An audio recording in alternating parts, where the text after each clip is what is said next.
We have a full track that sounds somewhat good already, but there's still more we can do for it. I did some initial mixing whenever I added new instrument to the track. However, now we need to think of these instruments as a whole and process them so that they sound better together.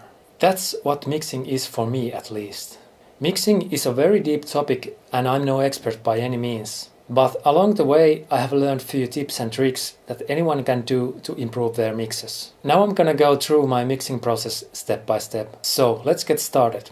Before we do anything, it might be a good idea to export your track. That way we can easily compare if our mixing changes actually made the track better. So if you're using Cubase, you go to File, Export and Audio Mixdown. And I typically use 44.1 kHz at this point and WAV file.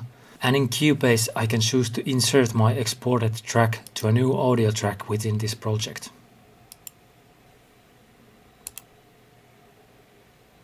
I'm also gonna add divider here and move my premix track up here.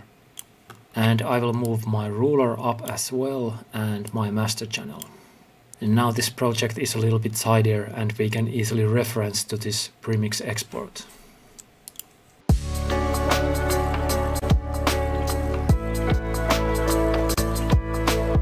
Next, let's group our instruments. As you can see, I have created folders for my instrument groups. However, only drums have their own group channel. So I will now create group tracks for all the other instrument folders and route all the instruments to the group.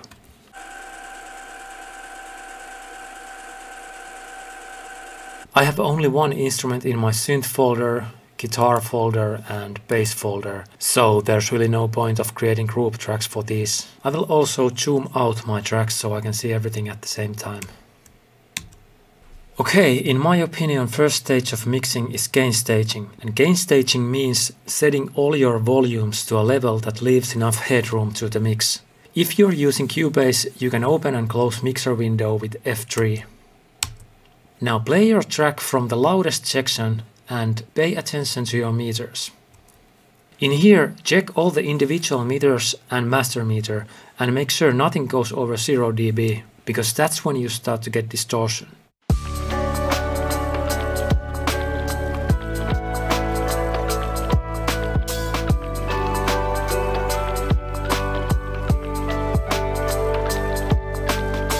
Now, how much below 0 you are in the master? This is called headroom. My peak volume is -6.2 decibels, so I have 6.2 dB headroom. I try to keep my headroom always below -6 dB, so this is fine and I don't need to do any changes here. However, if you need to bring down your volumes, don't use fader on the master channel. You have to bring down all the individual channels, or if you have grouped your channels like I did, you can bring down group channel volumes.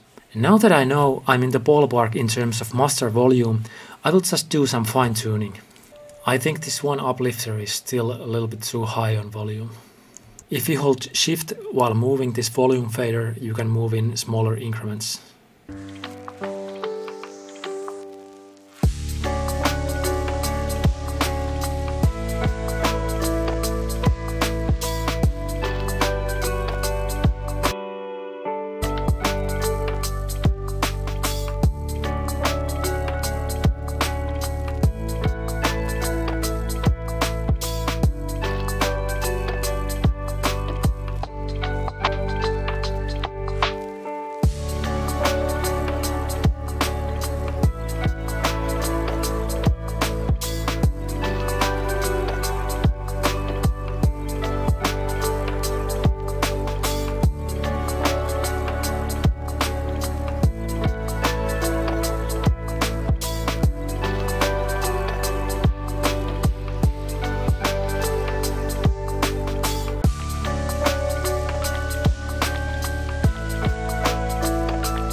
So I lowered my guitars because I think it was too dominating.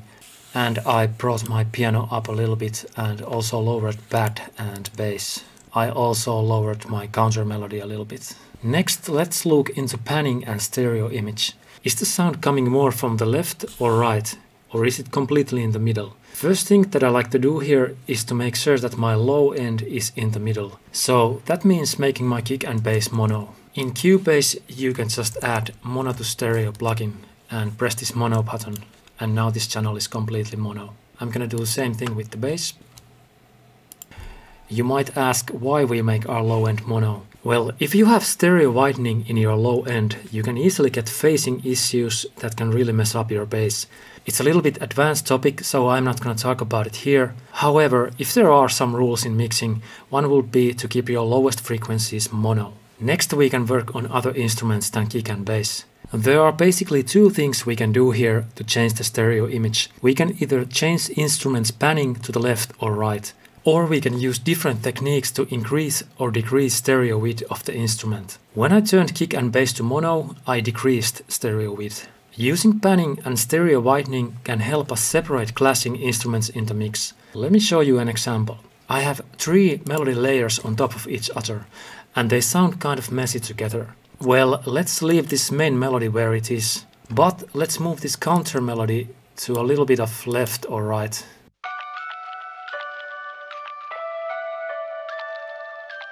And then let's move this accent melody to the opposite side of counter melody.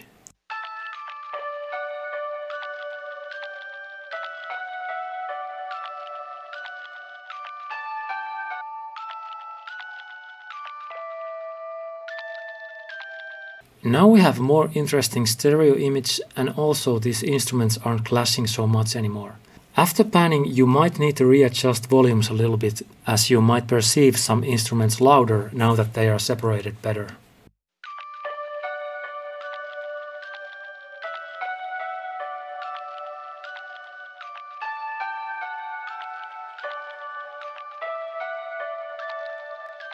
Okay, as I said, another way to change the stereo image is to increase stereo width. I'm gonna demonstrate this effect with my pad. There are many different ways and plugins to achieve this, but I will use a simple trick that you can most likely do in any DAW. I will add small delay to either left or right channel. In Cubase you can use plugin called Mixer Delay. Here you can delay stereo channels separately. If your left and right channel have different delay values, sound will be perceived wider. I typically use quite small delay, something between 10 to 20 milliseconds. So here's how it sounds with and without delay.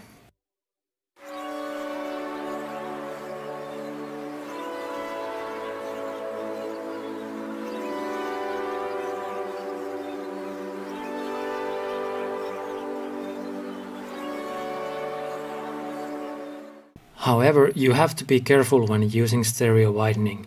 Adding too much width can cause phasing issues, which is again a little bit advanced topic. Just remember moderation in everything. You have to have something in the middle as well to make track sound balanced. Okay, so now that we know how to change stereo image, I will go through my tracks one by one and adjust panning or stereo width.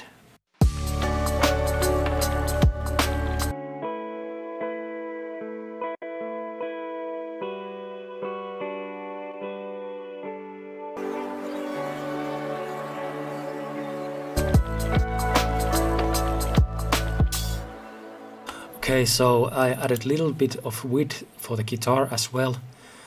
But for the piano, I think I'm gonna leave it where it is, because this piano is sampled in a way that when you play lower notes, it sounds like it's coming more left, and when you play higher notes, it sounds like it's coming more right, just like in the real piano. So I'm not gonna mess with that. We already changed counter melody and accent melody, and I'm gonna leave main melody to where it is. We added some width to the pad. Bass is mono, so it's completely in the middle. And I think next I'm gonna do some panning for the drums. I wanna keep my kick and snare in the middle.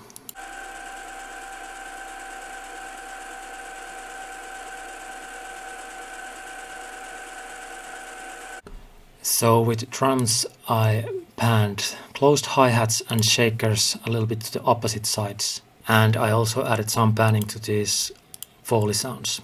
It might be a good idea to compare your mix to the premix every now and then, so you know you're going to the right direction.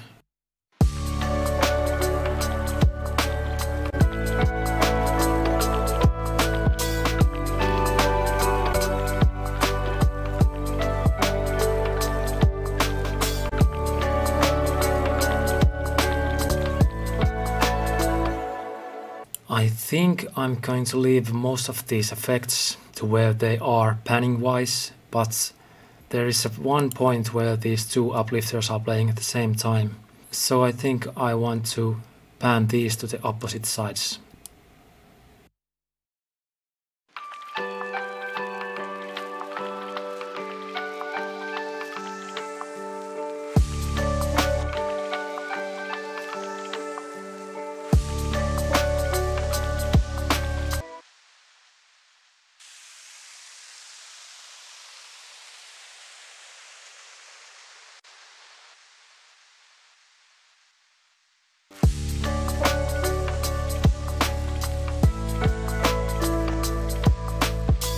So for the effects, I panned these two uplifters that are playing at the same time to opposite sides.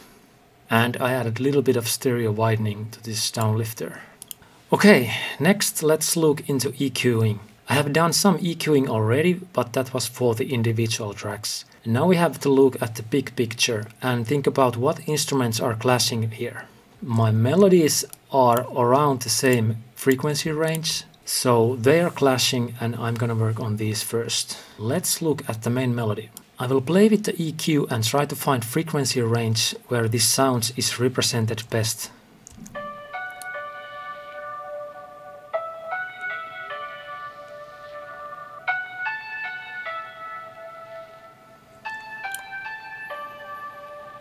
I added a little bit of boost for that range. Now let's listen counter melody and accent melody on top of this and pull up their EQs as well. So on the left I have counter melody EQ, middle is main melody and right is accent melody. I will add small dip at the same frequency that we boosted in main melody.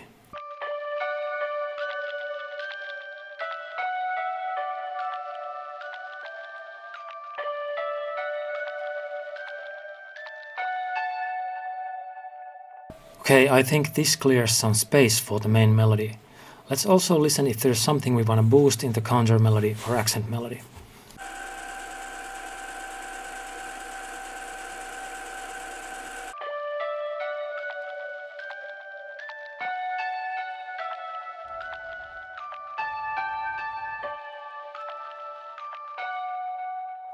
Okay, so I added a little bit of boost for the counter melody, and for the main melody and accent melody I cut at the same frequency. Now this counter melody is dominating a little bit more this 1K frequency, and this main melody is playing around 3.3 kHz.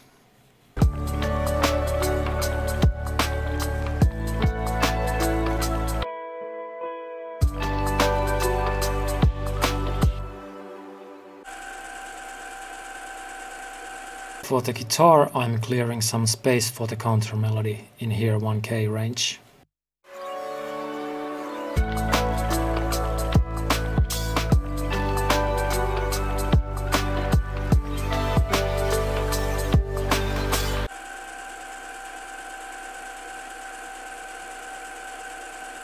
Also some shaping for the pad, making some room for the counter melody and boosting here to give it more presence.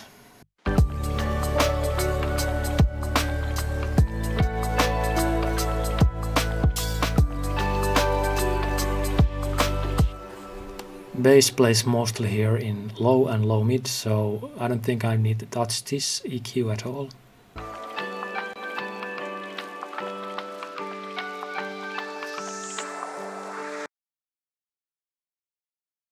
And I added a little bit of boost for these uplifters in here low mid range, so you can actually hear them earlier. Okay, I think now we can move on to group processing. Let's focus on the keys group first. I will add EQ here. And with this, I like to do one more low cut.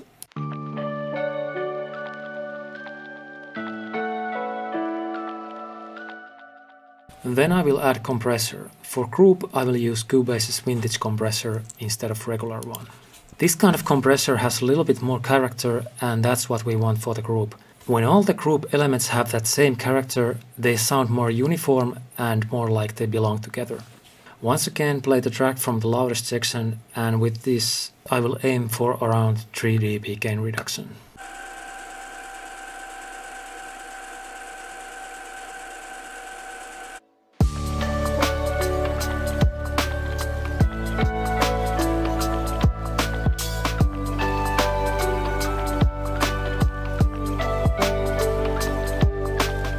That's once again very subtle change, but like I said in my previous tutorials, these subtle changes add up and they can make a huge difference in the long run. Next we want to add something to reduce peaks of the group.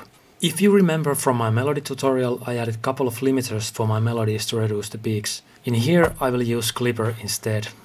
Clipper is pretty similar to limiter, but instead of lowering the peak, it just simply cuts it, creating some distortion or saturation. A little bit of saturation can be desired effect in some cases, and it can add some character to the track.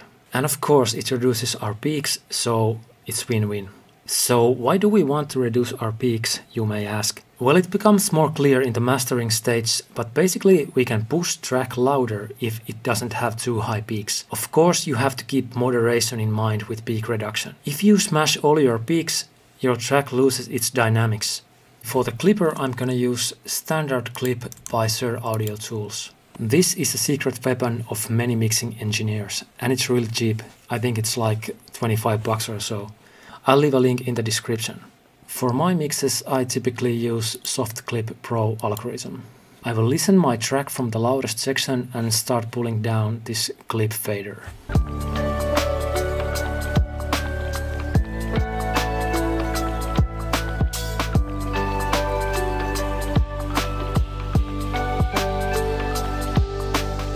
So in this graph you can see all the peaks that are getting cut down.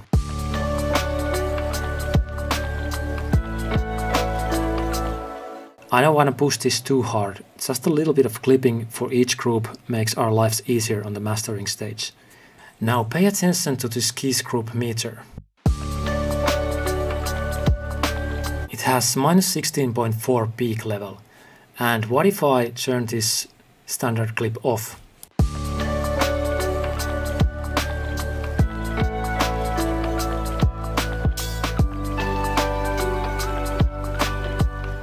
You can see it go all the way to -12.4. So this barely changes our sound, but it saves us some headroom reducing these peaks. I can even add a little bit of gain compensation here now that we have saved almost 4 dB.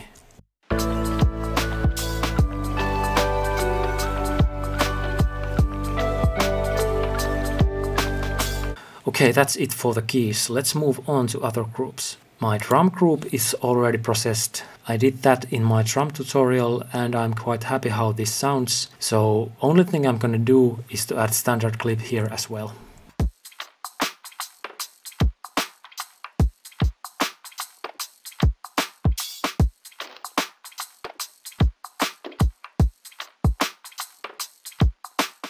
Actually, I think this hard clip works very well on drums.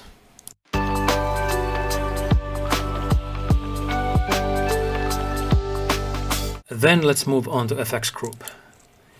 In here I will add EQ as well and do the low cut, just in case. Okay, I don't think this FX group needs anything else. For the guitar I will add this standard clip as well.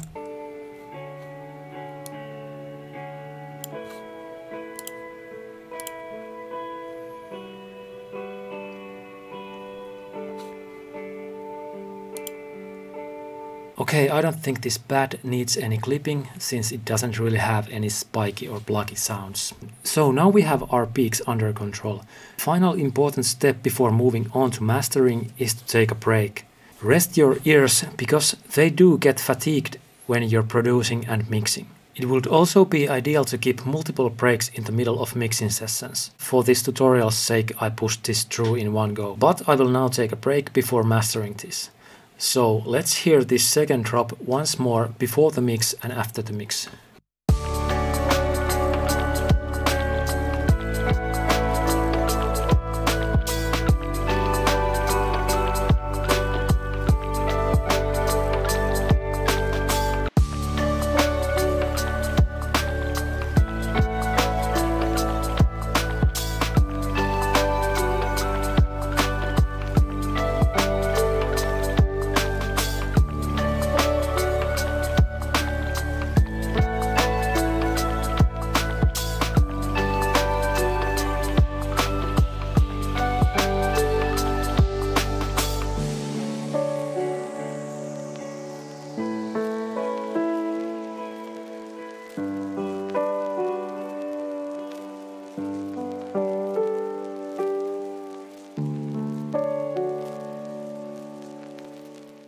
If you made it this far, congratulations and thank you for watching. Mixing is a very tough topic and I could talk about it for hours, but I try to keep this series understandable for beginners and concise at the same time. Next video will be about mastering. I'll see you there.